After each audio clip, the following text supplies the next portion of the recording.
আজ থেকে বছর 10 আগের কথা। কিছুদিন পরেই অনূর্ধ্ব-17 বিশ্বকাপ ফুটবল অনুষ্ঠিত হবে।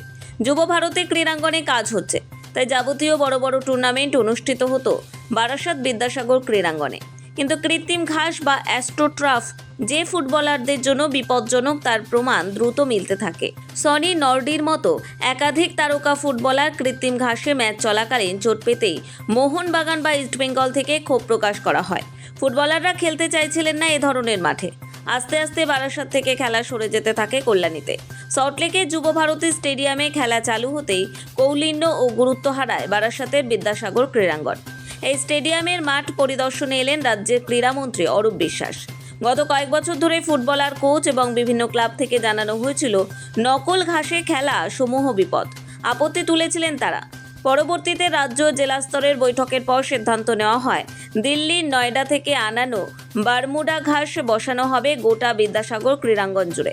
মাসখানেক আগে বসানো হয়েছে সেই ঘাস।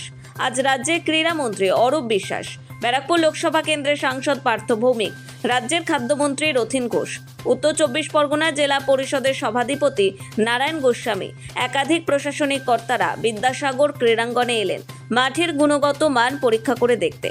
মাঠের থেকে একাংশ ঘাস তুলে নিয়ে তা ঘনত্ব এবং সঠিকভাবে পরিচর্যা হচ্ছে কিনা তা নিজ হাতে খতিয়ে দেখলেন রাজ্যের ক্রীড়ামন্ত্রী অরূপ বিশ্বাস। বেশ কয়েক বছর পর ফের বিদ্যাসাগর ক্রীড়াঙ্গনে ফুটবলে ড্রপ পড়তে দেখা গেল এদিন।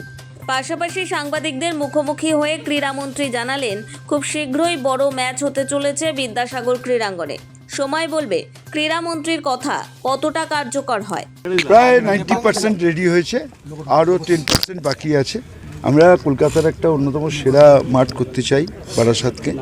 আমাদের সরকার, পুরসভা, প্রশাসক, ডিএম সবাই মিলে, আমাদের এমপি পার্থ ভৌমিক রয়েছেন, রথীন ঘোষ মন্ত্রী রয়েছেন, আমাদের জেলা পরিষদের সভাধিপতি রয়েছেন। আমরা সবাই মিলে একটা এমন মাঠ করতে চাই যাতে কলকাতার বড় ক্লাবগুলো এখানে আমরা খেলা দিতে পারি।